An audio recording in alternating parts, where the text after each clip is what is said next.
আল্লাহর কেউ দেখে নাই, বিশ্বনবী দেখছে না, বিশ্বনবীও দেখে নাই। বিশ্বনবীকে জিজ্ঞেস করা হলো, ইয়া রাসূলুল্লাহ আপনি কি আল্লাহর দেখছেন? বিশ্বনবী বললেন, নূরুন আন্না আরাহু, উনি তো নূর, দেখবো কেমনে? পর্দার অন্তরাল থেকে কথা বলেছেন, যা পাওয়ার সব পেয়েছেন, নিয়ে আবার দুনিয়ায় নেমে এসেছেন। চিল্লা এখন ঠিক কিনা? সেজন্য মুহাম্মদ সাল্লাল্লাহু আলাইহি ওয়াসাল্লামকে লক্ষ্য করে আল্লাহ পাক বলছেন, কুল হুয়াল্লাহু আহাদ, হে রাসূল আপনি বলেন আমি আল্লাহ এক এবং একক। খেয়াল করেন, আমি আল্লাহ এক এবং একক, এই কথাটা বলার জন্য রাসূলুল্লাহকে আল্লাহ পাক অর্ডার করেছেন, আদেশ করেছেন। প্রশ্ন হচ্ছে, আল্লাহ পাক তো চাইলেই নিজের পরিচয় নিজে তুলে ধরতে পারতেন, আনাল্লাহু আহাদ, আমি আল্লাহ এক এবং একক, কিন্তু আল্লাহ পাক নিজের পরিচয় নিজে তুলে ধরলেন না। আল্লাহ পাক বললেন, হুজুর গো, আপনার পবিত্র জবান মোবারক দিয়ে বলে দেন আমি মুহাম্মদ, আপনি মুহাম্মদ সাল্লাল্লাহু আলাইহি ওয়াসাল্লাম ঘোষণা করে দেন আমি আল্লাহ এক এবং একক।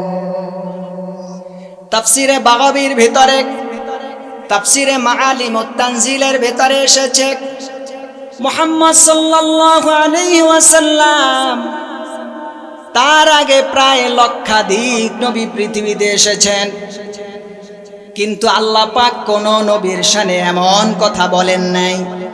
শুধুমাত্র কেবলমাত্র একমাত্র মুহাম্মদ সাল্লাল্লাহু আলাইহি ওয়াসাল্লামকে লক্ষ্য করে আল্লাহ পাক বলেছেন, হুজুর গো আপনি বলেন আমি আল্লাহ এক এবং একক। তার মানে মুফাসসিরিনে কেরামগণ এই সূক্ষ্ম ব্যাখ্যাটা উল্লেখ করেছেন। তারা বলেছেন, অন্য কোন নবী আমার আল্লাহকে স্বচক্ষে দেখেন নাই, অন্য কোন নবী স্বচক্ষে আমার আল্লাহর জান্নাতকে দেখেন নাই, অন্য কোন নবী স্বচক্ষে আমার আল্লাহর বানানো জাহান্নাম দেখেন নাই, কোন নবী জান্নাত থেকে জাহান্নাম এমনকি আরশ লৌহ কলম কোনটাই দেখেন নাই। না দেখে আল্লাহকে বিশ্বাস করে কালেমার দাওয়াতটা পৃথিবীর রন্ধ্রে রন্ধ্রে পৌঁছে দিয়েছেন। মুহাম্মদ সাল্লাল্লাহু আলাইহি ওয়াসাল্লাম এমন একজন নবী, এমন একজন রাসূল, এমন একজন পয়গম্বর, এমন একজন শ্রেষ্ঠ আধ্যাত্মিক, গোটা পৃথিবীর রাজধানীর মূল মারকাজ আল্লাহ পাক বানিয়ে দিয়েছেন, যিনি জান্নাত দেখেছেন, জাহান্নাম দেখেছেন, যিনি স্বয়ং আমার আল্লাহ পাককেও দেখেছে। মুহাম্মদ সাল্লাল্লাহু আলাইহি ওয়াসাল্লাম যেহেতু আমার আল্লাহ পাককে দেখেছেন, সেজন্য তার দেখাওয়ালা ব্যক্তির সাক্ষী আর না দেখাওয়ালা ব্যক্তির সাক্ষী কি এক হয়? জোরে বলেন। সেজন্য মুহাম্মদ সাল্লাল্লাহু আলাইহি ওয়াসাল্লাম যেহেতু দেখেছে, সেজন্য আল্লাহ পাক আমার নবীকে বলেছেন, আপনি আমার সব কিছু দেখেছেন, ধুলির ধরা থেকে আপনাকে আমি আরশে আজিমে নিয়ে এসেছি। এজন্য হে রাসূল আপনি ঘোষণা দেন আমি আল্লাহ এক, কারণ আপনি আমারে দেখেছেন। আপনার হৃদয়ে মাঝের সেই বিশ্বাসের প্রাচীরটা নিয়েই মানুষকে জানিয়ে দেন, হ্যাঁ আমার আল্লাহ এক। শুধুমাত্র তাই নয়, মুহাম্মদ সাল্লাল্লাহু আলাইহি ওয়াসাল্লামকে আল্লাহ পাক কেমন ভালোবাসেন হাদিসে পাকের ভেতরে এসেছে। 30তম পারার সূরাতুল বাইয়িনার তাফসীর ইবনে কাসির, সূরাতুল বাইয়িনায় তাফসীরে কাবীর, যার লেখক হচ্ছেন ইমামে ফখরুদ্দিন আর রাজি রহিমাহুল বারিক, তিনি একটা তাফসীর লিখেছেন, যেই তাফসীরের খণ্ড প্রায় 15টা। এর 14তম খণ্ডের ভিতরে এসেছে, সূরাতুল বাইয়িনার তাফসীরের ভিতরে এসেছে, মুহাম্মদ সাল্লাল্লাহু আলাইহি ওয়াসাল্লাম খন্দক যুদ্ধের সময় কাফেরদের সাথে যুদ্ধ করাকালীন সময় মুহাম্মদ সাল্লাল্লাহু আলাইহি ওয়াসাল্লাম যুদ্ধ করতে করতে কাফেরদের সাথে 4 রাকাত নামাজের 2 রাকাত নামাজ কাজা হয়ে গেল। কয় রাকাত? 2 রাকাত নামাজ যখন কাজা হয়ে গেল, রাসূলুল্লাহ দেখলেন সূর্যটা ডুবে যাচ্ছে, নামাজটা কাজা হয়ে যাচ্ছে। সাথে সাথে আল্লাহ পাকের কাছে তিনি দোয়া করলেন, আল্লাহুম্মা ইমলা বুতুনাহুম ওয়া কুবুরহুম নারা, আয় আল্লাহ কাফেরদের পেট আর জাহান্নামের, কাফেরদের পেট আর কবরকে তুমি জাহান্নামের আগুন দিয়ে ভরপুর করে দাও। রাসূলুল্লাহ তায়েফের ময়দানে দান্দান মোবারক উহুদের ময়দানে দান্দান মোবারক শহীদ করলেন, তায়েফের ময়দানে রক্তে রঞ্জিত হলেন। মা ফাতেমা রাদিয়াল্লাহু তাআলা আনহা যখন ছোট, নবী করিম সাল্লাল্লাহু আলাইহি ওয়াসাল্লামের উপরে যখন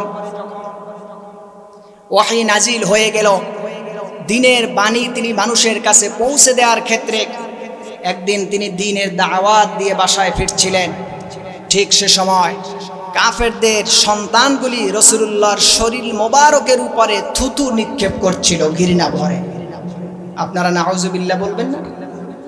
জোরে সোরে ঘৃণার সাথে বলো নাউযুবিল্লাহ। হযরতে মা ফাতেমা জিজ্ঞেস করেছিলেন, আমার আব্বা, ও আমার বাবা,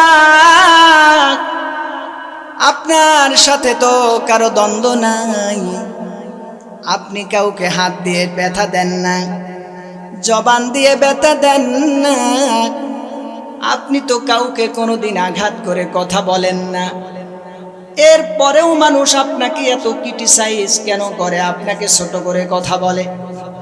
এমনকি আপনার তন্ময় বদনে নূরের শরীরের মোবারকের ভেতরে মশা মাছি পরা হারা, এই নূরের থেকে আলোময়, সূর্যের থেকে আলোময় এত বদন, এত চন্দ্রমাখা শরীরের ভেতরে ওই কাফের সম্প্রদায়ের বাচ্চাগুলি কেন আপনার শরীরের ভিতরে থুতু নিক্ষেপ করে? রাসূলুল্লাহ বলেন, ও মা, এর কারণ হচ্ছে মারে, তোমার বাবা কাউরে হাত দিয়ে ব্যথা দেয় না, তোমার বাবা কাউরে পা দিয়ে আঘাত করে না, শুধুমাত্র ব্যথা দেওয়ার কারণ হচ্ছে আমি দ্বীনের দাওয়াত পৌঁছে দিচ্ছি রে মা। কাফের সম্প্রদায় এটা বিশ্বাস করতে পারে না, সেজন্য আমার শরীরের ভেতরে তারা থুতু নিক্ষেপ করে। এরপরেও রাসূলুল্লাহ বদদোয়া করেন না, মাথা মোবারক ভেঙে দান্দান মোবারক শহীদ হয়েছেন, এরপরেও তিনি শহীদ হবার পরেও, ব্যথা পাওয়ার পরেও তিনি বদদোয়া করেন নাই। কিন্তু আহজাবের যুদ্ধে, খন্দক যুদ্ধ করাকালীন সময় 2 রাকাত নামাজ তার কাজা হয়ে যাবার পরে তিনি সাথে সাথে বদদোয়া করলেন। হাদিসে কুদসির ভিতরে এসেছে, তাফসীর ইবনু কাসির, তাফসীরে রাজি, তাফসীরে ইমামে ফখরুদ্দিন আর রাজি রহিমাহুল বারিক, সূরাতুল বাইয়িনার 14তম খণ্ডের 340 নম্বর পৃষ্ঠার ভিতরে হাদিসটি হাদিসে কুদসি উল্লেখ করেছেন। যখন রাসূলুল্লাহ আল্লাহর কদম মোবারকে এমন দোয়া করেছেন যে, আল্লাহ, তোমার বিধান নামাজ যুদ্ধ করার কারণে যথাসময় আমি আদায় করতে পারলাম না, 4 রাকাত নামাজের 2 রাকাত নামাজ আমার কাজা হয়ে গেল, তুমি কাফেরদের পেট আর কবরকে জাহান্নামের আগুন দিয়ে ভরপুর করে দাও। আল্লাহ পাক দেখলেন আমার হাবিব, আমার সম্পদ, আমার ইজ্জত আর শান আর মানকে আকাশচুম্বী করে ধরে রাখার জন্য বদদোয়া করেছে, অথচ আমার হাবিব দান্দান মোবারক শহীদ করেছেন, কাফেরদের বদদোয়া করলেন না। শরীরের ভিতরে মশা মাছি পরা হারাম করে দিয়েছি, থুতু কাফেররা দিয়েছে, তাতে তিনি বদদোয়া করলেন না। তায়েফের ময়দানে আমার হাবিব মুহাম্মদ সাল্লাল্লাহু আলাইহি ওয়াসাল্লাম শরীর মোবারকের ভিতরে রক্ত রঞ্জিত হয়ে পায়ের নিচের জুতা আটকে গেছে, বদদোয়া করেন নাই। বললেন, ইয়া রাসূলুল্লাহ, ইয়া হাবিবাল্লাহ, এত যেহেতু মায়া আমার জন্য করেছেন, নামাজ আমার হক, আমার অধিকার, আমার প্রাপ্য যথাসময় আদায় করতে যুদ্ধের কারণে পারেন নাই, এইটা যখন আপনি আমার কাছে তুলে ধরেছেন, আমি আমার আল্লাহর সিদ্ধান্তটাকে চেঞ্জ করে খন্দক যুদ্ধের পর থেকে আপনার সম্মানটাকে আমি আল্লাহর সম্মানের উপরে তুলে ধরলাম। আল্লাহু আকবার। আমার প্রিয় ভাইয়েরা, মুহাম্মদ সাল্লাল্লাহু আলাইহি ওয়াসাল্লামকে কেন্দ্র করে হাদিসে কুদসি ইমামে ফখরুদ্দিন আর রাজি 14তম খণ্ডের সূরাতুল বাইয়িনার 340 নম্বর পৃষ্ঠার ভেতরে উল্লেখ করেছেন, হাবিবি কদ্দামতা হাক্কি আলা হাক্কি ফাআনা উকদ্দিমু হাক্কাকা আলা হাক্কি, فمن ترك الصلاة طول عمره لا يكفر ومن طعن شعرات من شعراتك يكفر يا رسول الله يا حبيب الله আপনি রসুলের কারণে আজকের থেকে চূড়ান্ত সিদ্ধান্ত করে দিলাম, আপনার কোনো উম্মত যদি ইচ্ছাকৃতভাবে নামাজ না ছেড়ে নামাজকে ছোট না মনে করে, সে কোনো ব্যস্ততায় যদি পড়তে না পারে, সে কাফের হবে না। খন্দক যুদ্ধের আগে বিধান ছিল নামাজ না পড়লেই সে কাফের হয়ে যেত। আজকের খন্দক যুদ্ধের পর থেকে আমি আল্লাহর সিদ্ধান্ত আর ফতোয়া আমি উল্টে পাল্টে পরিবর্তন করে দিলাম। আপনার শান আর মান আর ইজ্জতের কারণে আমি আল্লাহ পাক আজকের থেকে সিদ্ধান্ত করে দিলাম, আপনি রসুলের একটা চুল মোবারক, কেশ মোবারক, পশম মোবারক নিয়ে যদি কেউ মন্তব্য করে, আমি আল্লাহ পাক ঘোষণা করে দিলাম সে কাফের হয়ে যাবে, কাফের হয়ে যাবে, কাফের হয়ে যাবে। চিৎকার মেরে বলো সুবহানাল্লাহ। আমার প্রিয় ভাইয়েরা, এজন্য হাবিবি কদ্দামতা হাক্কি আলা হাক্কি, ও রসুল আমার হকের উপরে আপনার হক, আপনার অধিকারকে আমি আল্লাহ পাক তুলে ধরলাম।